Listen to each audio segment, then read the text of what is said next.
أعوذ بالله من الشيطان الرجيم بسم الله الرحمن الرحيم الحمد لله رب العالمين والصلاة والسلام على رسوله الكريم وعلى آله وصحبه أجمعين نويت تعلم وتعلم وتذكر وتذكير ونفع والانتفاع والرفادة والاستفادة وحثر على تمسك بكتاب الله وسنة رسوله صلى الله عليه وسلم دعاء إلى الهدى ودلالة على الخير وابتغاء وجه الله ورضاته وقربه وثوابه سبحانه وتعالى.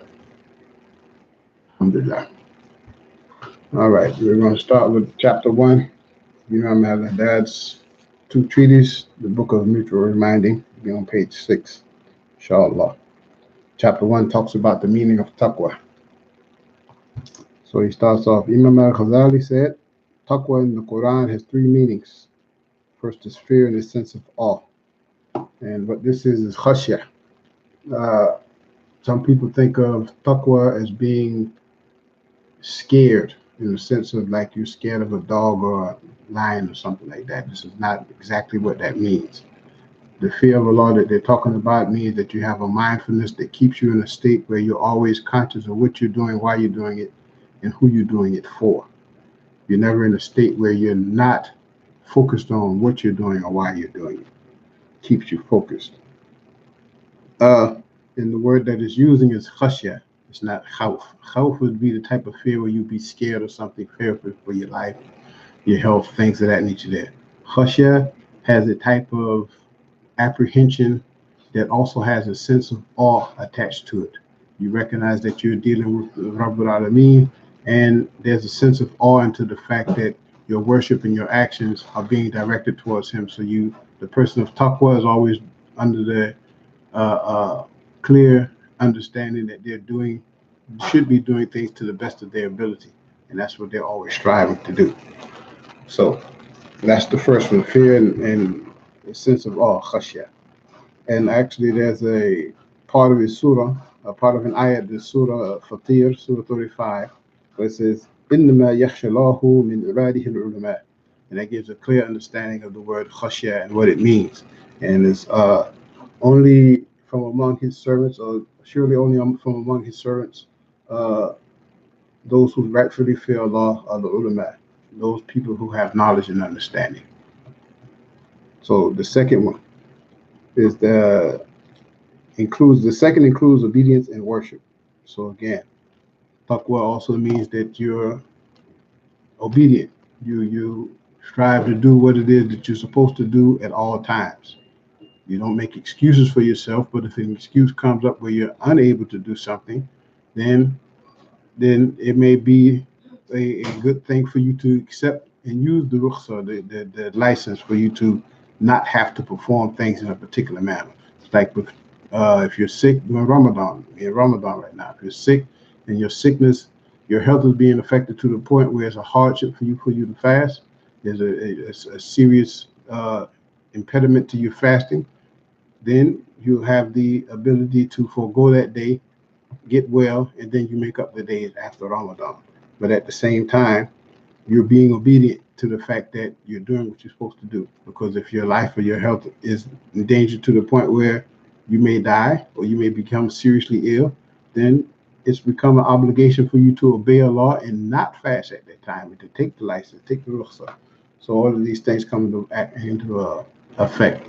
And the obedience is coupled here with worship because of the fact that you can be obedient in not doing things that God commands you to do, but you can also be disobedient by not carrying out the act that He commanded you to perform. So obedience has to be accompanied with worship. Worship can be simple as the fact that eating and reciting the tasmiyah, the bismillah, before you eat, and eating with intention to do lawful things and to strengthen the body, etc., etc. We all understand this. We talked about this before. Obedience and worship, that's the second one. Third is freeing the heart from sins, which is the reality and essence of taqwa. So freeing the heart from sins, this will require, like we talked about yesterday, having taqwa is a manifestation of things that you do publicly and privately.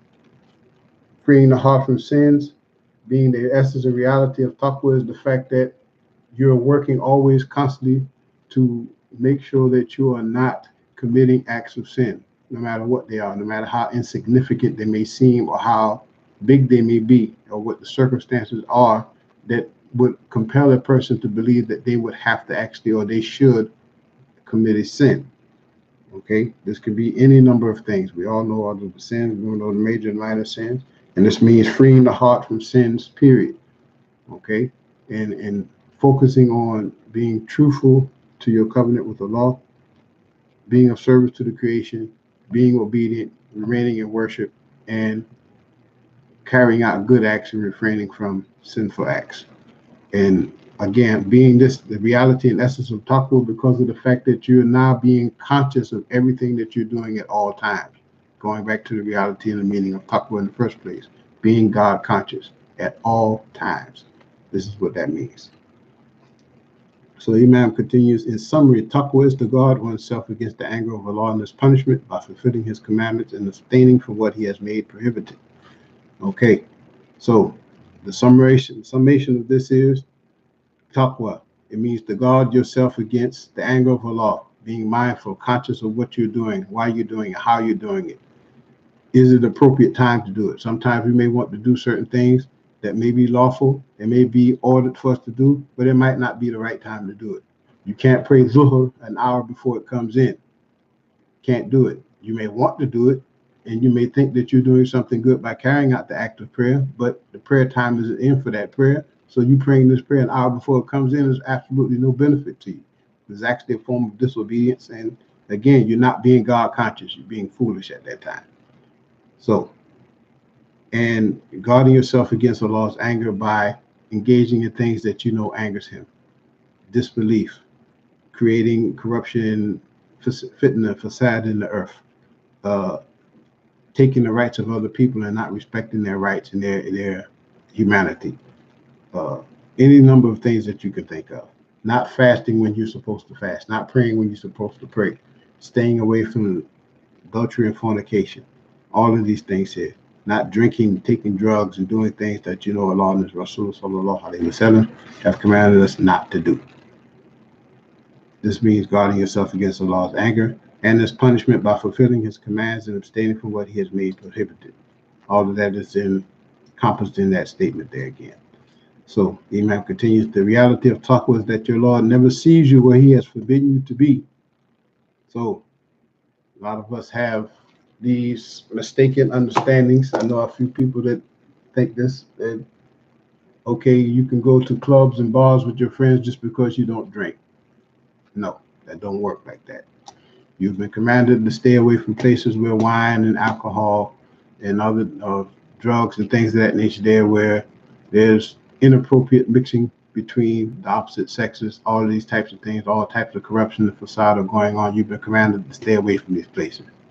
There's no lawful reason for you to go there just to be there and hang out with your friends. If you got to go there and hang out with your friends, then that's not an outing that you need to take with them. You need to find something else to do. Also going into unlawful places of worship where people are doing things that are not permissible according to the Sharia. These things are not engaging in alternative religious ceremonies is not appropriate. Have family members, things of that nature there, who may get married, it may be a funeral, things of that nature there. Then it's appropriate for you to go and attend, but you still should not attend and participate in the religious ceremony itself. But your presence there should be expected, and you should go because you should be able to support your family during those particular times. But going just to be there, that's not what you do. You don't do that. You've been commanded to stay away from these things because our understanding of these things is that they're not based upon sound understanding. Although at times we know that the revelation came to the Jews and the Christians, we also understand that there have been instances where they have done things and initiated things within their religious practices that were not commanded of them. And this is what you have to stay away from.